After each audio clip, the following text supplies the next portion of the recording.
Hello, everyone, and welcome to the 25th episode of VAR and Espresso. Today we are live with Patrick. Hello, Patrick. Hi, Leo. How are you?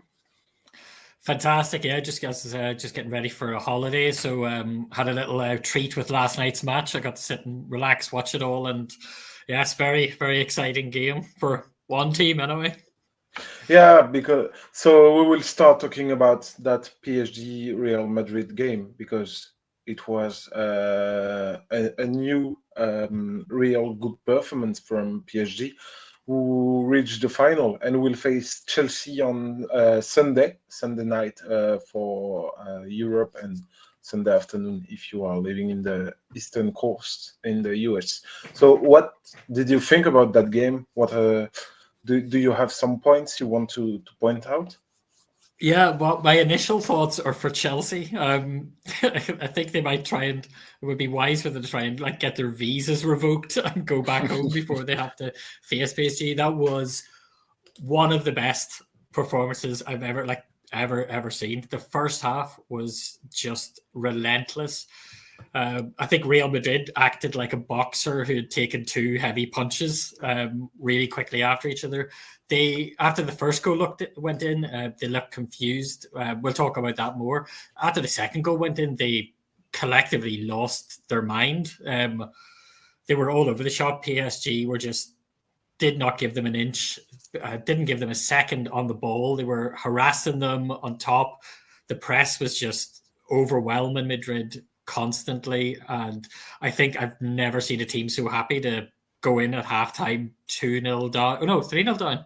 3-0 down. They probably could have been 6-0 down. It wouldn't have been an unfair reflection on that first half. I was up in the air about what I thought about PSG this season is how good are the team. After seeing that match, I definitely, like in my lifetime, I can't remember seeing a more enjoyable team to watch. Yeah, just a recall for those who could have not watched this game. Fabian Ruiz opened the score at the 6th minute. Then Dembele scored the second 3 minutes later.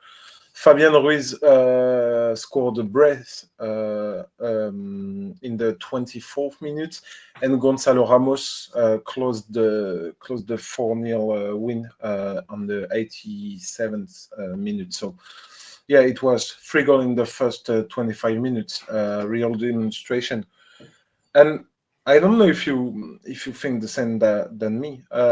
In this match, Paris were very strong, very good, but we are used to that. The thing that struck me the most is that Real Madrid were very bad. It's a weakness that struck me the most.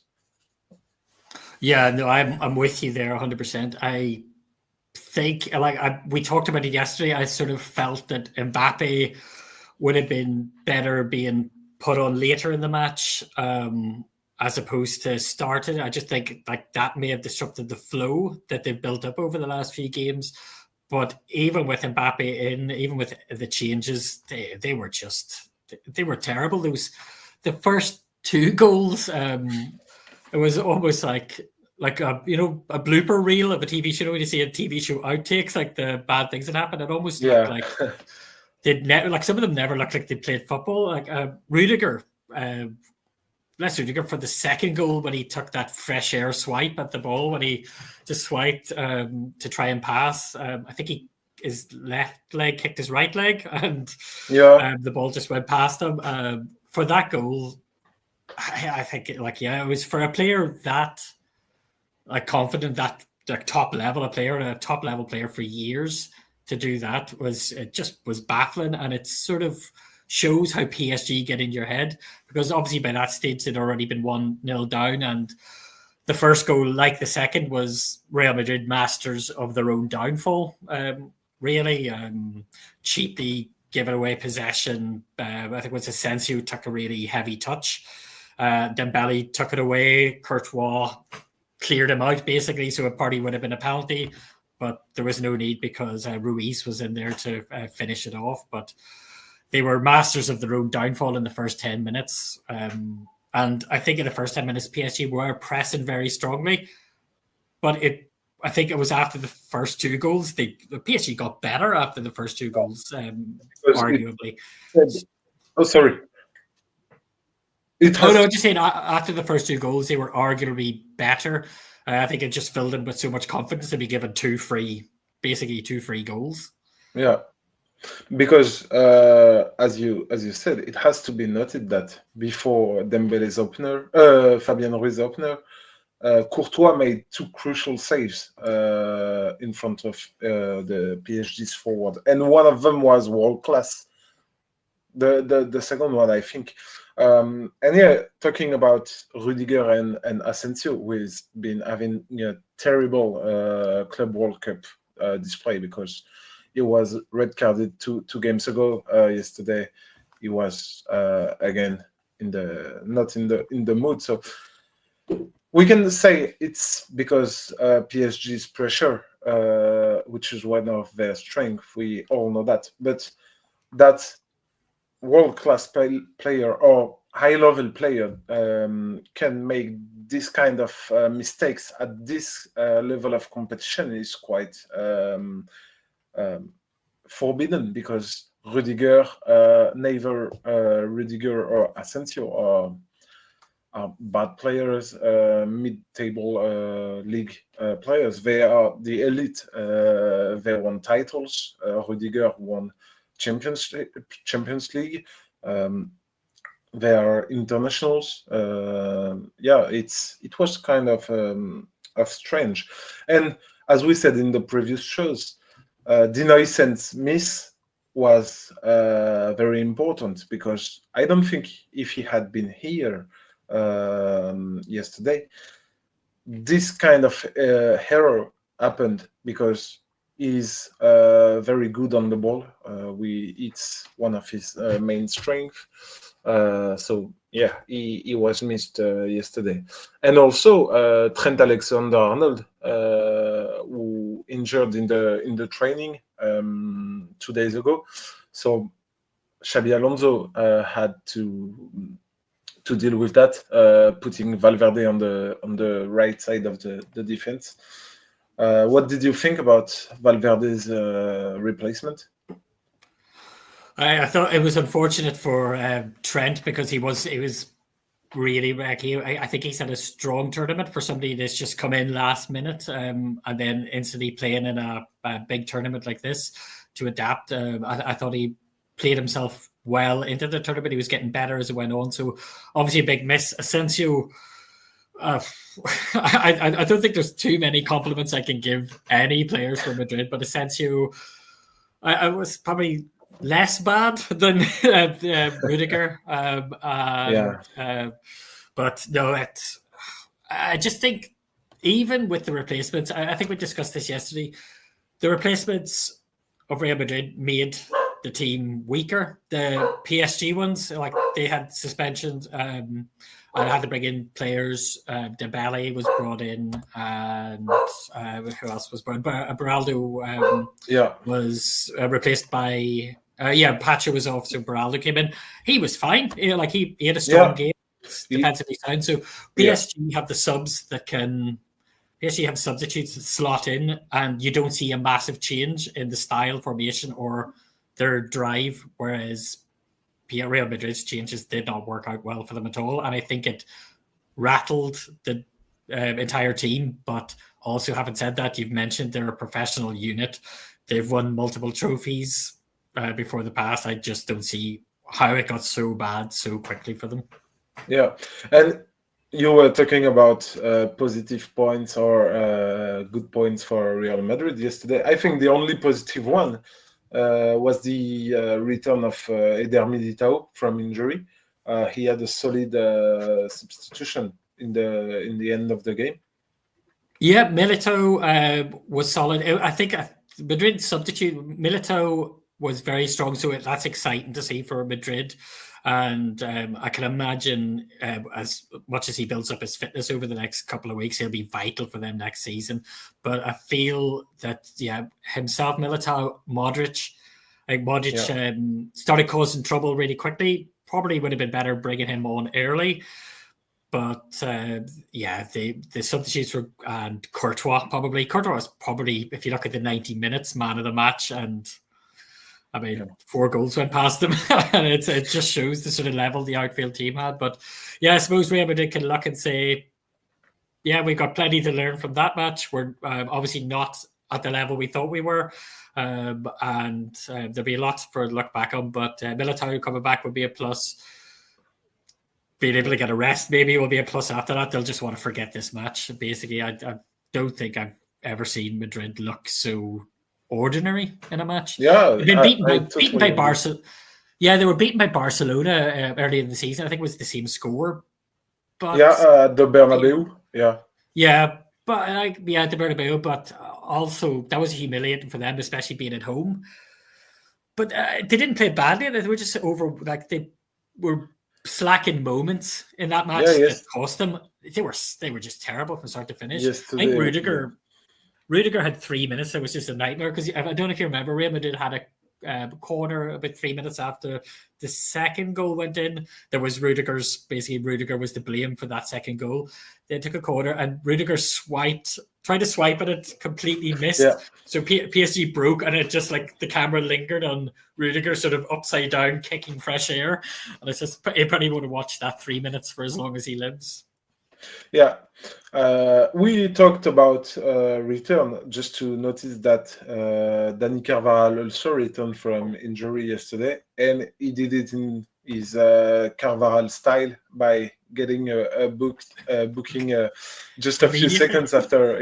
Just a few seconds after his substitution. So, and of course, if we talk about Real Madrid's performance from yesterday, we cannot talk about the performance of the forwards, because I still believe that the Mbappe-Vinicius combination is not viable against the big teams as PSG, or it can be against Manchester City, I don't know, Bayern München, for example, because of their defensive contribution. It's non-existent.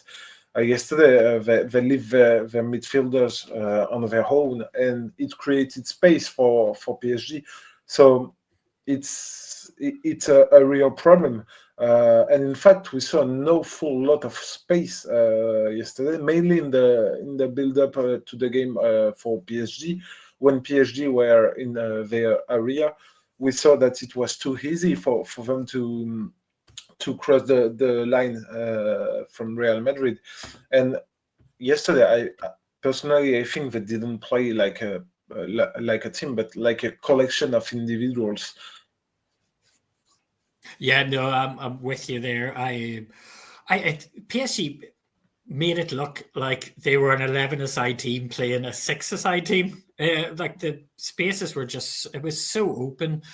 I mean, I know PSG are brilliant with their midfield of Neves, Vitinha, and Ruiz. They're fantastic at controlling the ball, finding gaps, playing out wide. But you've hit the nail on the head, Leo. Mbappe and Vinicius Jr. do not track back. And what's worse, when they see their defenders struggling to hold the ball, you can see they're getting pressed. They're still not coming back, so they're not supporting their team. I think I sort of said yesterday that PSG play as a unit, and the only way Real Madrid could sort of match that is if they also decided to play as a unit and not as a group of brilliant individuals, but individuals nonetheless. I think Alonso is going to have one hell of a task on his hand to try and get that team to play like, say, a PSG, or even play like his Leverkusen team, because I just don't think Vinicius Jr. and Mbappe want to go. They just don't want to go to that side of the half. They don't want to track back. It's not in their nature. I can see maybe Vinicius Jr. adapting to it a bit more. I just could never see Kylian Mbappe wanting to do that sort of the hard work. Yeah, I totally agree, because when you remember of Vinicius Junior from 2 or 3 seasons ago, the 2 seasons when Real Madrid won the Champions League, he never hesitates to make defensive runs. He was ultra concerned on his left wing, and that now we don't see it anymore. And something that illustrates this idea is that yesterday Kylian Mbappe started the game on the right wing of the Madrid's attack, and then he was replaced in the as a striker, putting Gonzalo Garcia on the wing, which is not his natural place. So it's difficult, I think, to play with those two players, even if they are incredibly good. We all know that. They don't have to prove it. And yeah, I think it will be quite interesting to see how Xabi Alonso will deal with that, because it will be the key point of his season. Yeah, no, Leo, it's gonna be a very interesting. I don't know what their preseason looks like now. I think maybe they'll probably treat that as most of the preseason. They might have one or two practice matches before the season proper kicks off, but yeah, that's going to be the biggest conundrum he'll have. I've got a question for you, Leo. Do you think that the arrival of Mbappe over the last year, do you think there's part of Vinicius Junior that wants it's sort of like competing with him to say who's better? I can do better than you. Instead of remembering that they're part of a team, do you think they're in a sort of competition with each other almost? I think it's difficult when you are the star player of a team like Vinicius was before Mbappe's arrival. When you just won the Champions League, because when Mbappe arrived, Real Madrid have just won the Champions League. So, and Vinicius scored in the final. He was the key player of the squad. So, yeah, I think they are players with egos, so it's kind of complicated. And we were talking about that before Mbappe's arrival at Real Madrid. The difficulties that to play with in such a talented team, because I don't think as a trainer, even if you are Carlo Ancelotti with all your backgrounds and everything, you can't say Mbappe, you are not the star player in this team, because obviously he is on a sportive way, on a marketing aspect. He's the player at Real Madrid, even if on the pitch it's not the truth, or I don't know the reality of the things. Yes, Kylian Mbappe finished the season as the PSG in La Liga, scoring 27, 28 goals, I think. So, yeah, he succeeded, in fact, but not in the big games. And his prestations were kind of... they were not really good all the season, especially if you remember at the start of the season, he didn't score. He was really bad last season. Yeah. So, yeah, I think it's difficult to deal with that, especially when you also have Rodrigo, who scored a lot of important goals for Madrid, and now he seems to be second or even third choice, because yesterday Gonzalo Garcia were preferred, and as it was during the whole World Cup, so Club World Cup. So yeah, I think it's a difficult thing to deal with. And yeah, no, definitely. What's your thought on that? Yeah, I think I've got two thoughts on that. Like, one, I'm glad you brought up Rodrigo, because I feel really bad for Rodrigo. To get into the Real Madrid, to be bought by Real Madrid when you're playing for Leeds United is a dream. To then have the season that he was having with Real when they stormed into the Champions League, to now be a bit part player. Yeah. And he's done nothing to deserve that either. His performances never dipped. It's just because we've got a superstar on our team now, like Kylian Mbappe. We need to fit him in. Somebody has to make way.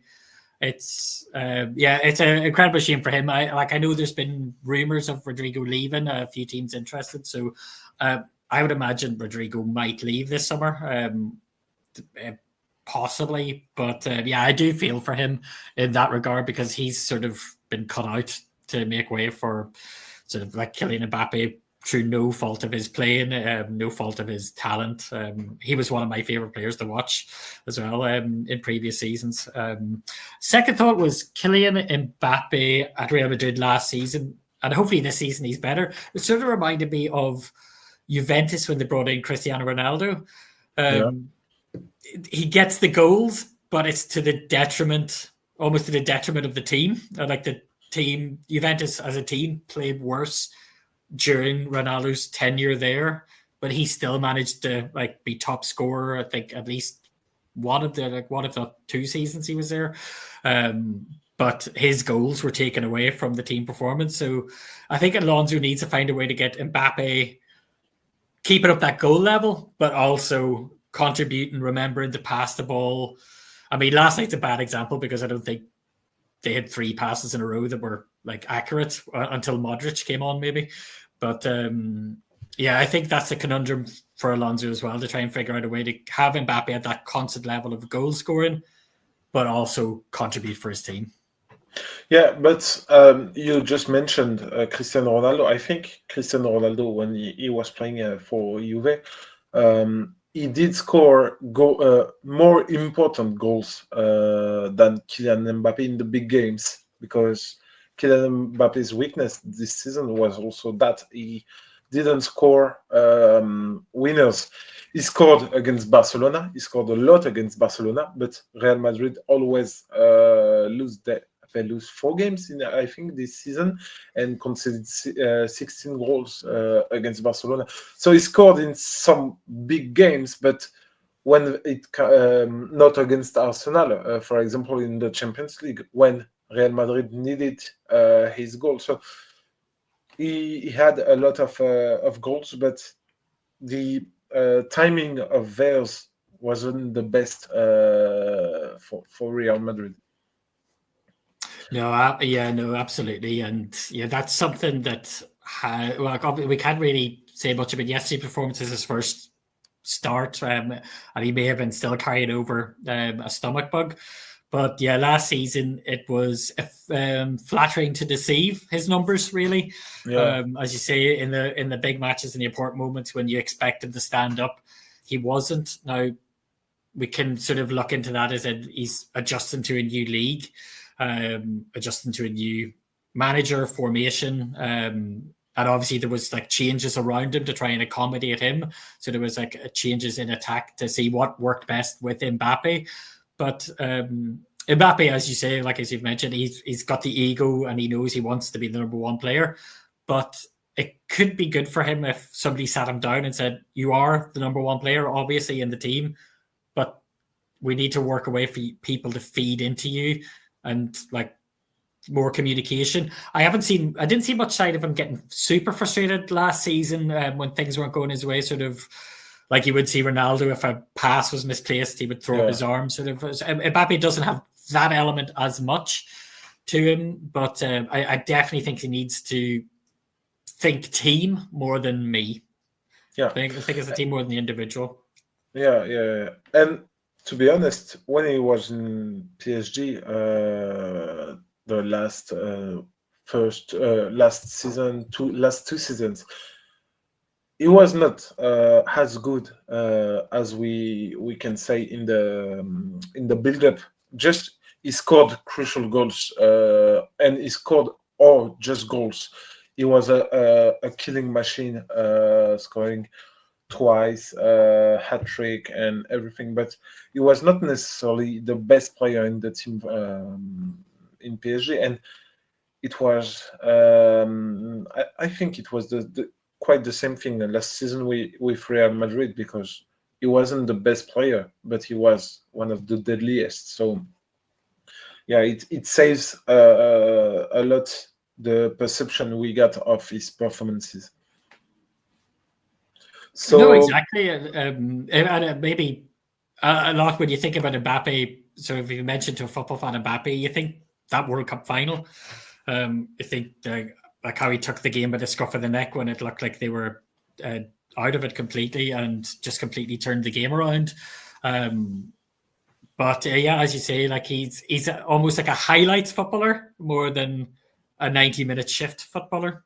Yeah, and the club the 2022 World Cup final is the emphasizement of Kylian Mbappe, in my opinion, because before the 80th minute, France in general, but especially Mbappe, weren't good at all. They were so bad.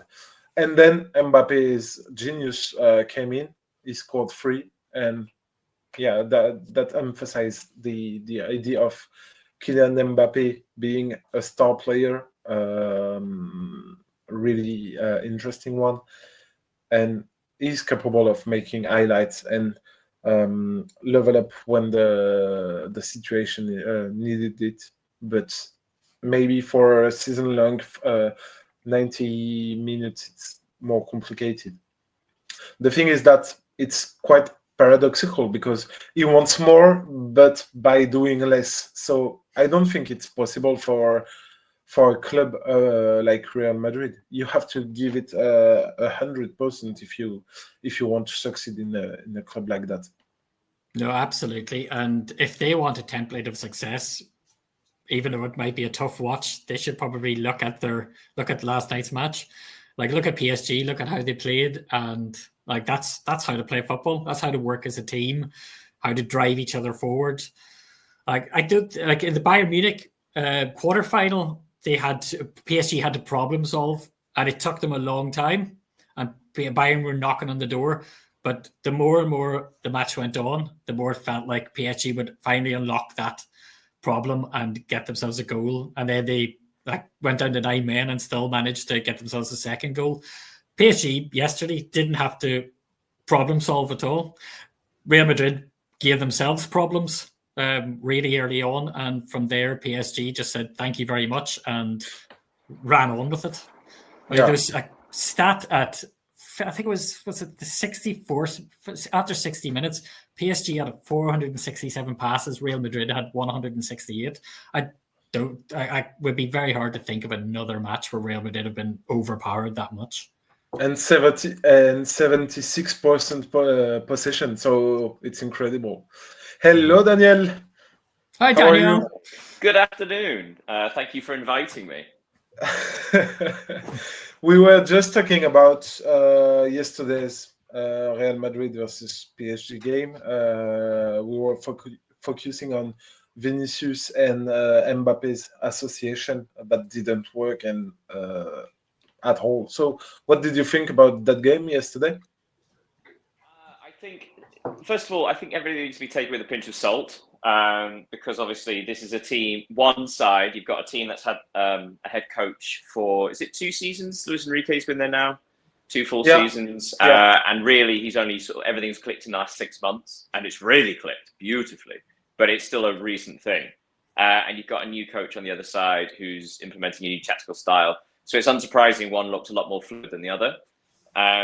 Also, I think the other pinch of salt is you go back to what we were talking about yesterday, which I think my big take was about because obviously both defenses were missing a key defender, and we were talking about I wonder which defense will deal with it better. Well, I think we got that answer, didn't we? You can't account for giving away such sloppy goals, such bad defending, and basic defending. Against anybody, let alone Paris Saint-Germain. The game was over after 10 minutes because Real Madrid gave them the goals. So after that, I don't know. I think it's hard to have a sort of a clear idea of the teams, just because, like I say, the game state immediately changed. Suddenly, Real Madrid are chasing a 2-goal deficit. So you're not going to be defending as well as you should do. I mean, they weren't defending at all, really, were they? But hypothetically, say it was half-time, it was 0-0, Real Madrid are sort of sitting and trying to break. That as a game plan makes more sense, but you can't really do that when you've already given away 2 goals. So yeah, you just can't account for it.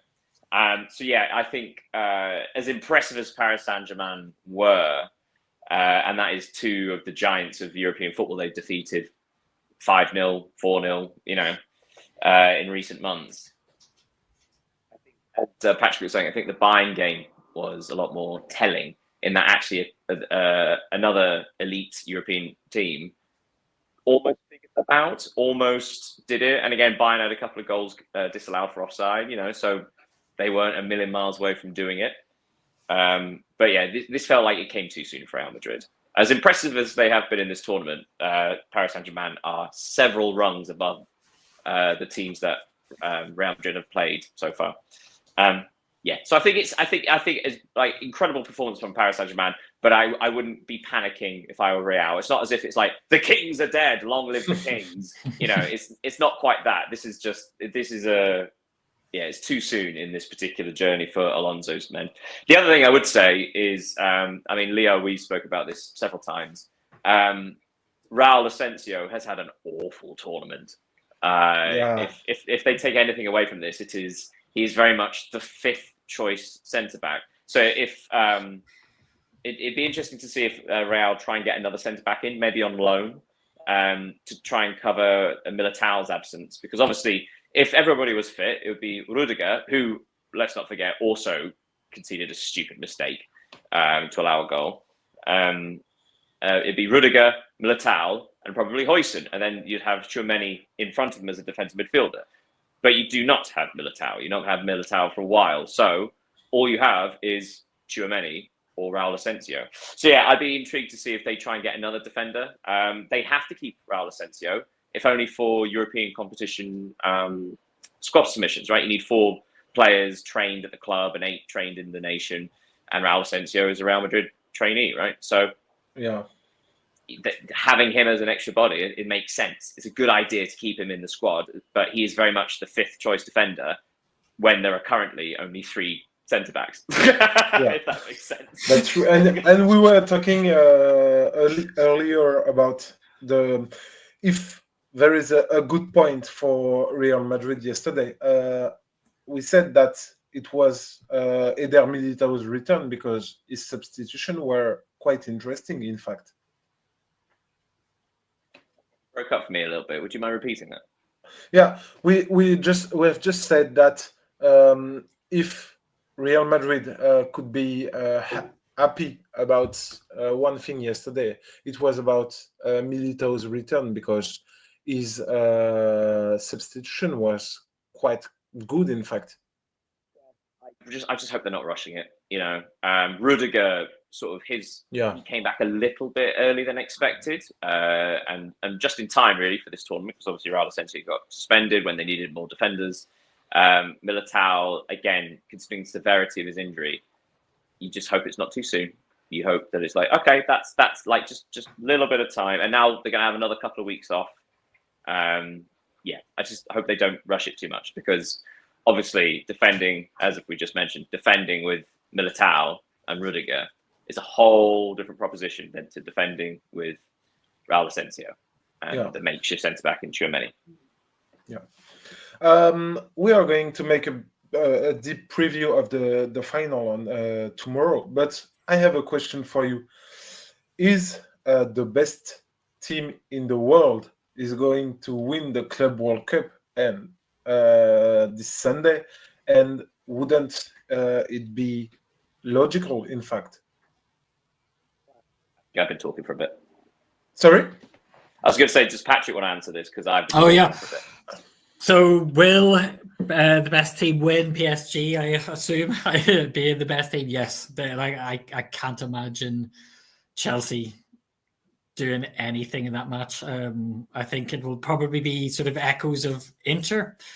I can't see it. Like PSG, Daniel made good points about Real sort of settling in sort of its early doors with Alonso, but it's early doors in many ways for Chelsea. They're bringing in like drafts of players, trying to get them used to playing under a new formation or under a new manager. So I think it may be sort of yesterday repeated. There's nothing. I can't really make a single argument for Chelsea winning this match. I think it's PSG's sort of destiny to win on Sunday, then win every match for maybe the next year and see how that goes. But I mean, sorry to jump in there. It's widely regarded, and not unfairly, that whoever wins the UEFA Champions League is the best team in the world. That's the way things have been, right? If you go to what is now the Intercontinental Cup, the Club World Cup, last 22, 23 years, there have only been 2 winners that haven't been European. It's dominant. So it's kind of accepted that whoever wins the Champions League is the best team in the world. UEFA Champions League, rather. Now, having said that, we should also point out that the champions of Spain are not in this competition. The champions of England, regarded as the toughest league in the world, are not in this competition. The champions of Italy are not in this competition. The champions of Portugal, so it's this strange asterisk of, actually Paris Saint-Germain almost certainly are the best team in the world. They rightly won the UEFA Champions League. They battled, they lost to Aston Villa, but squeezed through that. They could have lost to Arsenal, but they got through that. They squeezed through against Liverpool on a penalty shootout. These narrow margins, these narrow victories, and then destroyed Inter in the final, right?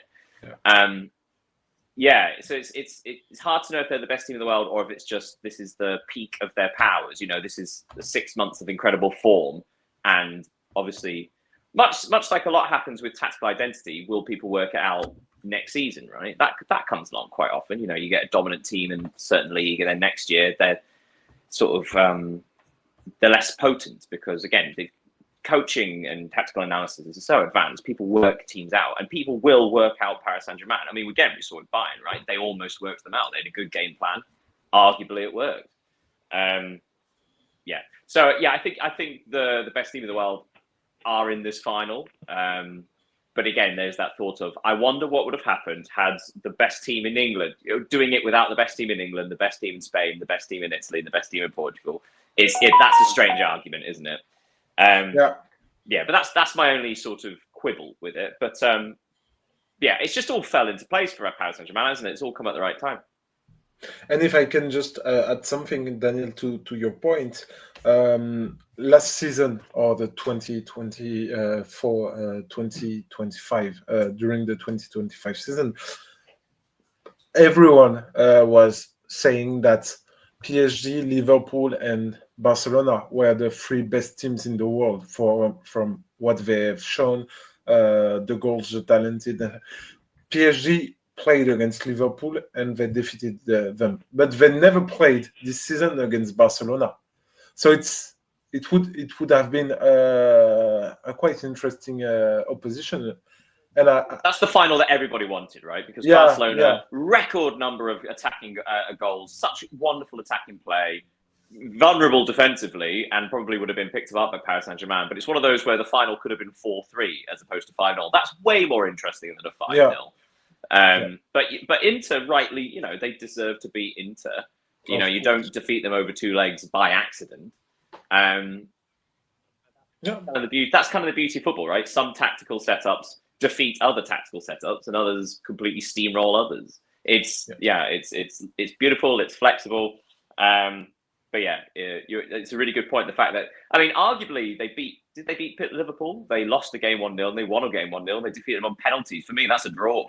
For me, they drew against Liverpool. For me, they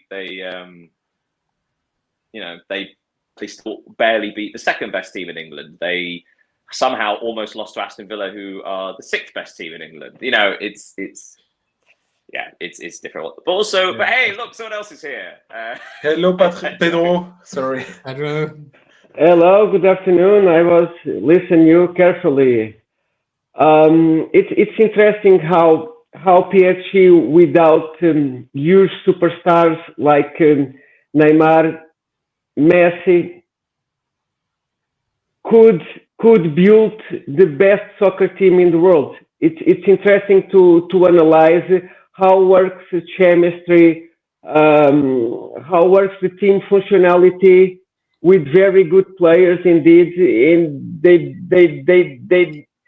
they lose Mbappe, they improve. How interesting it is. Sorry, Leo. No, go on, Daniel. I was just going to jump on Pedro's point and sort of refer back to that video of Enrique yelling at Mbappe in his final year at Paris Saint-Germain. trying to not sort of persuade him to listen to Enrique, but to almost throw Enrique's idea at Mbappe. You've got to buy into it, otherwise it doesn't work. And it didn't quite work, and so Mbappe leaves. And look, and it took another 6 months of trial and error, but he found someone to make it work in Dembele, right? It's also interesting how there has been a lot of, I think, potential overreaction because we seem to go through the ages of like Guardiola's Barcelona, went through the age of Real Madrid as the dominant force in Europe, and that is arguably an end. I think that came to an end really with Ancelotti leaving, so to speak. That's the end of the era. Are we now in the era of Paris Saint-Germain? Possibly, but it is only the first season. Is it going to be this incredible? We'll only know in 3 or 4 years. But it's an incredible start. But it's hardly. I wouldn't jump up too soon to say, "Yep, Paris Saint-Germain are the best team in the world, and they will be for the next 4 years." Not necessarily. Yeah. They've done for the first time under their $1 billion ownership. They finally had good recruitment, which has still cost a lot of money, to be clear, but it's been more tactical, and it's been younger French players, more desire, better work rate. It's been more intelligent recruitment, right? So after throwing a lot of money at this, they've got it right, and you've got to applaud them for that, but also highlight the fact that it has taken a while. Yeah. But you're right, because it's an idea I strongly defend, because when we talk about PSG today, global media, they say that PSG no longer have stars like Messi, Neymar, Mbappe, and that's right. But when you see that they spent 90 million euros last season just to buy Colomwani, 70 million euros to buy Kvaratskhelia, 60 for Doué. It's the same thing. It's just not the same names. So yeah, we have to be careful with this point, I think. Yeah, I agree with. So I was just going to touch on Daniel's point that I agree with what Daniel says. To build a squad that can be considered one of the greatest of all time, 1 year doesn't cut it, or as you say, 6 months. What's the expression? One swallow does not a summer make. Doesn't make a summer, yeah, exactly. So we'll see how it is in 4 years' time. But at the minute, I was saying this at the start, not the best team of all time. Can't even say that for a few more years. Currently the best informed team at the moment, but I can't think of a more enjoyable football team to watch. I'm a United supporter. I've went through a few great years, a few fallow years of late, but that PSG team are of such an abundance of fun to watch. Yeah, they may make games boring though by winning 4-0, 5-0 and stuff, but you got to admire that. I think I know you say like Chelsea don't really stand a chance in the final, and I completely understand why you say that. And to be honest, I can also see a similar situation where quite a young Chelsea defense will be pressured from the press, will be pressured into mistakes, and suddenly you're 2 goals behind and the game's gone. However, having said that, Chelsea do have players that can hurt Paris Saint-Germain. They have, first of all, I think I said this a couple of days ago, like the way to defeat a team like we were talking about the Women's Euros, so the way to defeat such a dominant team like Spain, who have always have the ball, press you high. We see there are a couple of ways to defeat them. One, be Jose Mourinho, who was the master at that, which was, just let them have the ball then. Sort of anti-football. And it worked. It does work, and it will work again. That might be, and PSG have lost a game this year from missing chances. Sorry, lost a game in this competition. So they're not impenetrable. They're not invincible. But the way to defeat these teams is having basically 2 or 3 things. One, having a midfielder who is able to receive the ball under pressure and press-resistant midfielders. 2, having incredibly quick wide players who can get up the pitch to support the front player. And 3, have a front player who can hold up the ball. So if you have 2 of those 3, you have a chance of defeating these teams because essentially you can work the counter-attack. And for me, Chelsea actually tick all three of those boxes. I think whether it's Delap, who is very good at holding up the ball or running down the flanks, or now João Pedro, who is, I think I saw in regards to statistics around running to the ball, he was leading the Premier League in every single metric. He is an expert at running to the ball as opposed to in behind. So either him and Delap have the skills and the attributes to actually do well against Paris Saint-Germain. They have midfielders who can take the ball under pressure in like Enzo and Palmer, who are such good technical players. And they have quick wide players. So I don't know. I think it could be one of those things where Chelsea absolutely are pressured into making mistakes because they're an experienced defence. But let's not ignore the fact that they could damage Paris Saint-Germain going forwards. They have the tools. And this goes back, talk about Paris Saint-Germain's recruitment, finally getting it right. This bizarre recruitment with the Chelsea ownership, who are treating it like an American team, may well finally be coming together, you know? Yeah, you're right. Just before jumping in the Women's Euro award on the Champions League qualification from yesterday, Patrick, you wrote. I forgot that just started. Oh my god! Yeah. Sorry, it confused me because there was an article in Athletic today about the problem because the last season is still going on with the Club World Cup, and now you got the next season starting. I'm just like, what? How has this happened? Yeah.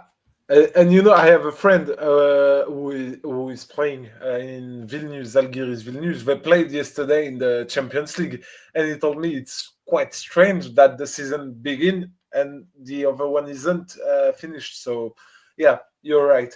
So just a word. So Shelbourne won 1-0 against Linfield. Ludogorets Razgrad also won 1-0 against Dynamo Minsk. Interclub Escaldes, so from Andorra, lost 1-3 against FCSB, and so Zalgiris Vilnius won against Amrun Spartans from Malta 2-0. So today are going to be more matches, and the second leg will be on to next week on Tuesday and Wednesday. So. Now let's talk about the Women's Euro. About the before we move on. A thought occurred because it's Shelbourne against Linfield, right? So Republic team against Northern Irish team. It does occur to me why the Champions League is such a negative thing in sort of the revenue, right? Because obviously you have across the top 5 leagues, and then you've got the Portuguese league and the Dutch league. You know, that Champions League money can make a big contribution, but also there is some element of rotation about which team wins the league, right? In Portugal, in the Netherlands. But when you get champions coming from, go down a tier, right? So champions of, say, Croatia, of Bulgaria, who are regularly winning their league and regularly getting access to Champions League money, it basically becomes a monopoly, much like Ligue 1. You know, in that one team will dominate for so long because they are just the richest team. Similar things happening in Sweden currently, although they have a different system to try and fix it, which is the winning team, basically, if they qualify for the Champions League, they forego their prize money from the league, right? And it distributes between the rest of the league, which is great. You know, tries to make it all balanced. So I think about teams like Shelbourne and Linfield, it'd be astonishing. It'd be wonderful if one of those teams made it to the Champions League. Yeah. The Europa League as well offers a great opportunity. But can you also imagine if they got to the Champions League? That would break the Irish League. That would be one team having 3,000% budget compared to the others.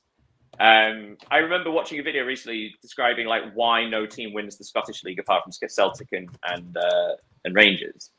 And the comparison was, say, Aberdeen, right? Aberdeen has regards to income of Celtic is something like 4% of what Celtic have in income, right, in revenue, and the equivalent would be, if say it was the Premier League, the equivalent would be something along the lines of, say, Brentford winning the league, having to spend something close to £700 million every year for 5 years. Like it's kind of crazy. But yeah, even though Celtic basically and Rangers less so, but their revenue compared to the rest of the Scottish League is so far away that it's broken the Scottish League. Only 2 teams can win that league, and it seems a shame that if that ever happened, like to a club from Ireland or Northern Ireland, or you mentioned clubs from I think there was where was it? I think there was like a Bosnian team you mentioned. You know, these kind of teams, if they win their league and actually manage to get into the Champions League, it's wonderful for them. But essentially, if you do that, it will break the domestic league, which it seems counterintuitive. Yeah. So we can now talk about the Group D of the Women's Euro. Yesterday it was England against the Netherlands and France against Wales in the Group D. Pedro, did you watch these games, or the highlights, or what did you think about it?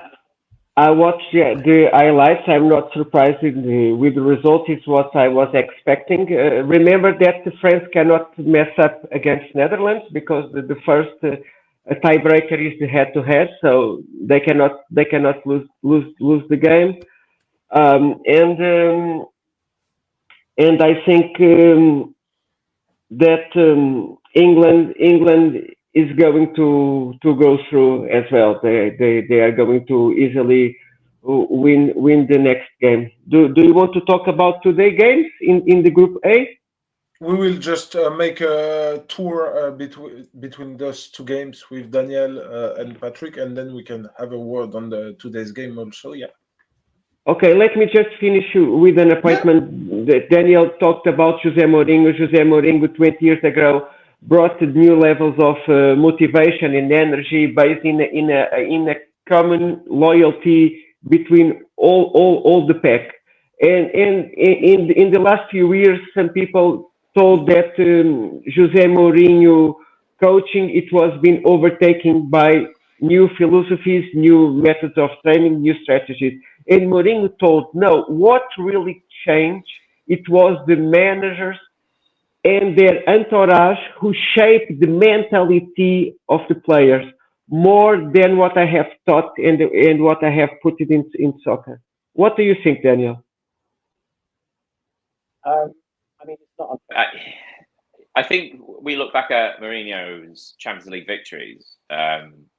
In some ways, even though Porto was a real shock, like out of absolutely nowhere, in some ways the Inter one was even more surprising because of, partly because of the fact that he had to beat Barcelona over 2 legs. This is peak Guardiola's Barcelona. This is something that Alex Ferguson's second great squad couldn't defeat in 2 finals. And yet, over 2 legs, Mourinho's Inter defeated them. At the San Siro, I mean, they not outplayed them, but they definitely outthought them and outfought them. But it's almost like the masterclass of that 1-0 defeat at the Camp Nou, right? In that I think they had like 28% possession. They just gave the ball. They literally kicked the ball up and just let them have it and defended for 90 minutes. I mean, it was astonishing, but also you can't help but respect it, right? If you realize that if we try sort of the acceptance of, if we try and do this kind of football or this kind of football, we will almost certainly lose. The best chance of us getting through this tie, considering they already had the lead, the tactical victory of the first match, therefore led to the tactical victory of the second match. They were allowed the space to just defend, and they did it brilliantly. I think it's in some ways it's a shame to see Mourinho clearly almost become this pantomime villain. You know, he's like sort of always complaining to the press. In some ways, he suits Turkish football, and that is that level of outrage that's in every single interview. But also, you just felt that there was another big moment after his Roma job, in which, I mean, he did a decent job, although he spent a lot of money, so it's not as if it was a huge surprise. But you just felt that there was just one more chapter in this story of Mourinho where he could shock the rest of Europe with, again, being out-thinking and out-fighting bigger teams. Yeah, in some ways, I hope it's not the end of him, just like going to Turkey and retiring. Personally, I thought he was going to take over the Brazil job before Fenerbahce, being a native Portuguese speaker. And also, quite frankly, his style of football might suit international football better. We see like the relative success England have had, or France, right? Having such incredible attacking players, but playing incredibly defensive football works for knockout tournaments, which is international football, right? I can foresee Mourinho having an international job next and actually being incredibly successful. But yeah, that's my 2 cents on that. Okay. What did you think about the England game for at the Euro yesterday? Oh, fantastic. What a performance. As impressive as France were against England, that's how impressive England were against Netherlands. You can't, I mean, obviously Spain have been the real standout performance thus far, but also you talk about the level of opposition, right? They faced Portugal and Belgium, although to be fair, Belgium did beat England only about 5 months ago. But defeating the Netherlands 4-0 is an incredible result. You think back to 4 years ago, England had an incredible group stage, and then they destroyed Norway. Was it 8-0? A really strong Norway side. So that's like a statement victory. But yeah, it felt like a statement victory. England could have scored another couple. But 2 things before I actually shut up, and I should give space for people to talk. 2 things. I'd like to first of all recognise, well, actually both of them about Serena Wiegman, right? We mentioned before that if anyone can do this, it's her, who has an incredible level of success in international football. 4 tournaments, 4 finals, 2 trophies, right? I didn't realise before her loss, England's loss against France, she'd won literally every game that she'd managed at the Euros. Okay, that's incredible. The Netherlands and 6 out of 6 with England. That's ridiculous. Yeah. But yeah, so again, like sort of that thing of like, of course she knows what she's doing. This is unprecedented levels of success at the highest level. But the other thing I would say is my own doubt. I doubted Wiegman, God knows why, because before the tournament, she was starting goalkeeper Hannah Hampton ahead of Mary Earps. Mary Earps, again, won best goalkeeper in the world 2 years running, 2022, 2023. Still an incredible shot stopper, still brilliant goalkeeper for Paris Saint-Germain.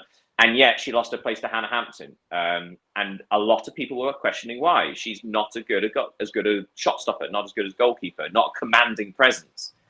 But we saw yesterday why she's in the team. Her distribution is incredible with both feet. 2 of the goals were directly from her, essentially, and not just like long launching kicks. These are precise, direct passes. The first one in particular, I think it was like a 60-yard pass with the outside of her foot, which sort of faded into the path of Russo, was fantastic. So even though Hannah Hampton didn't get an assist, she did have those progressive passes that led to the assist, that led to the goal. So I got to hold up my hand and say I did not see why. I saw why there. Her distribution was world class, and I just wanted to sort of highlight that. Like, you can see why now having a goalkeeper with distribution like that is such an important thing. What a performance! What a turnaround! And suddenly England, all they have to do is beat Wales, and they are through. And also, just to quickly talk about what Pedro is saying, that the Netherlands, if they beat France, it's like a 3-way tie.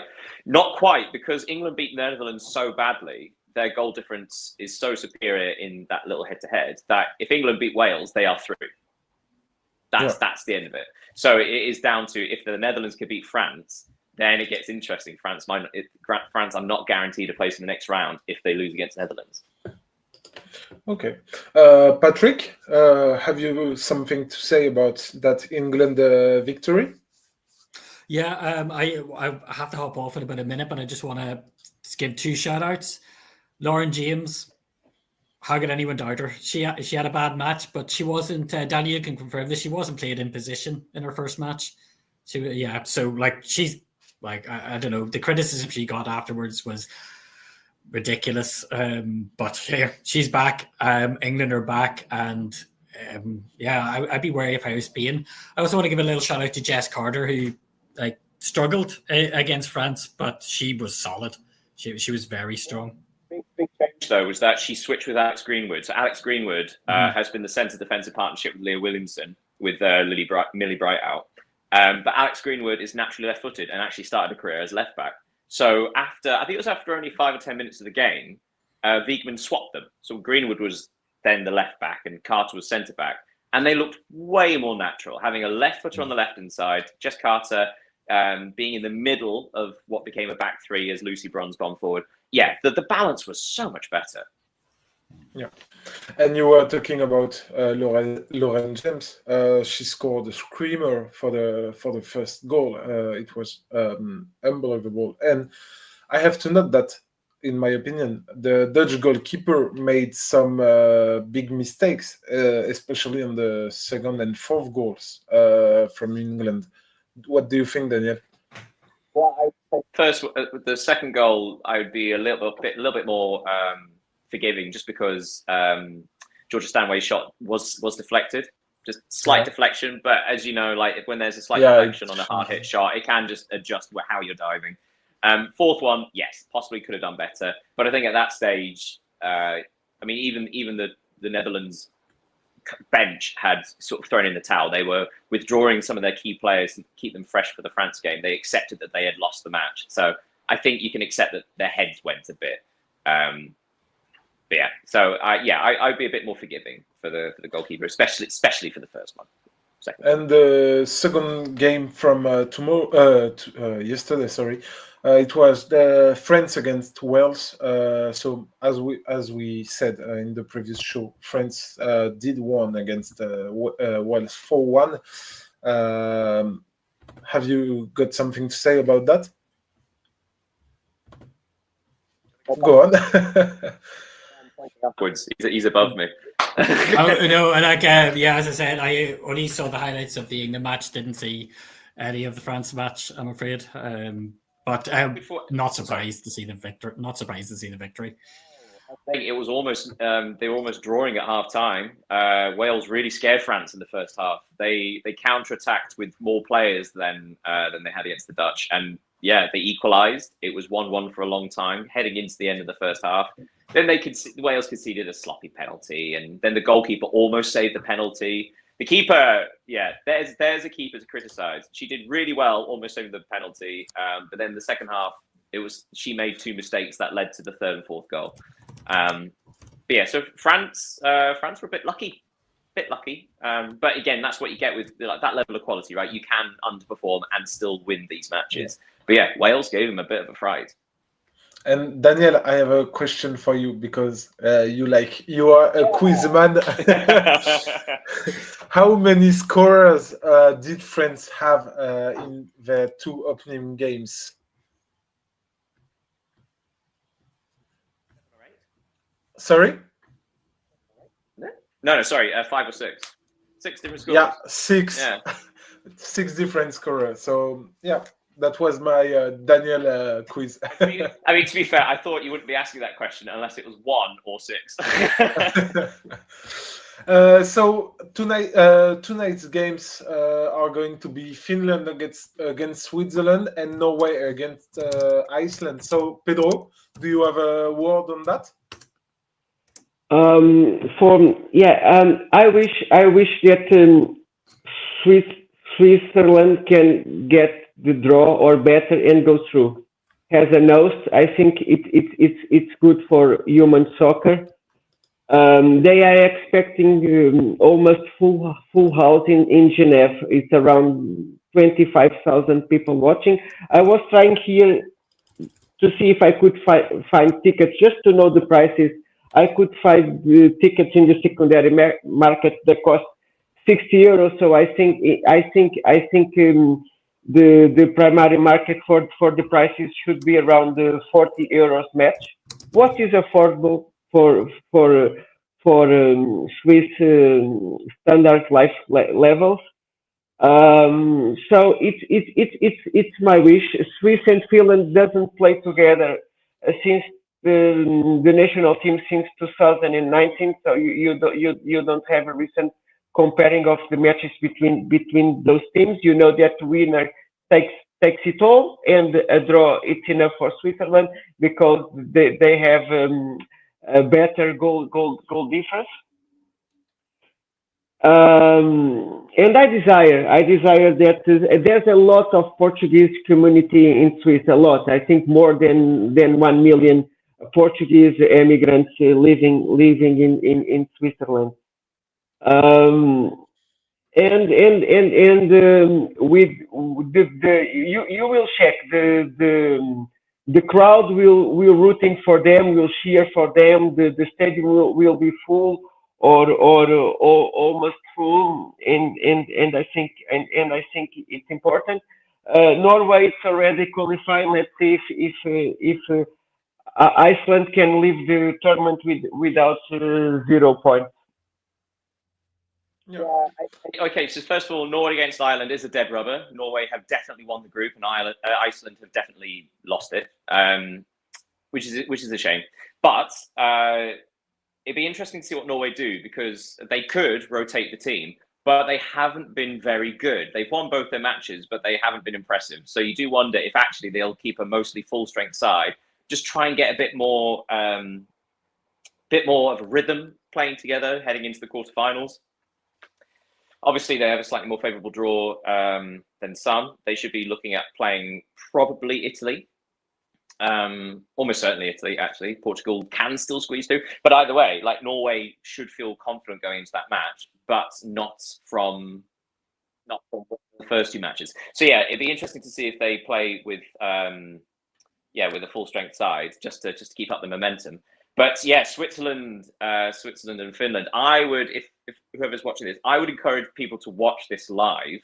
I think it's going to be a really fun match. Both Switzerland and Finland have been really impressive in this game. Like, they have genuinely gone. I think Finland probably outplayed Norway when they lost. I think Switzerland came close to outplaying Norway. They are both. Neither team have sat back and defended. Both of them have tried to play through the lines in midfield. Both of them have tried to attack down the wings. Finland mostly with overlapping fullbacks. With Switzerland, they've got really fun wingers that cut inside and create chances that way. But both of them have got pace. Both of them can break. I think this is going to be a really fun match. And as Pedro was saying, in front of a packed house, in front of the Swiss home crowd, I think this is going to be a really fun watch. So yeah, I would encourage everyone to watch this game. The other game, you can, because obviously they're on at the same time, I would choose this one. This one is, I think it's going to be really good fun. And yeah, Switzerland only need a draw, and they're into the quarterfinals for the first time ever. So a lot to play for. Okay. Just to recall the state of that Group A, Norway is at the top with 6 points and a goal difference of +2. Switzerland and Finland have 3 points each, but Switzerland has a positive goal difference by 1, and Iceland with 0 points bottom the group and with a goal difference of -3. So it will be quite interesting, as you said, Pedro and Daniel. And so, yeah, do you have something to add today? One more thing. I've noticed that this episode has run on longer than usual. I think it's because I'm a guest this time, so I've been talking a lot more. And you are an invited guest. It's a pleasure to have you, Pedro and Daniel, every day with us for this 25th episode of VAR and Espresso. So we are now maybe at the end of this show, because the Club World Cup is going to end. But do not think you will never see us again, because we have other things coming. So yeah, I want to thank you all, our viewers. You can follow us on YouTube, Instagram, X, on the site where daily Women's Euro recaps are posted by Daniel and Steve. We have a lot of good stories for you, so come check and follow. And thanks for being here every day. Thanks, Pedro, and thanks, Daniel, for your participation. And we will see you tomorrow. Well, have a great day, everybody. Thank you. You too.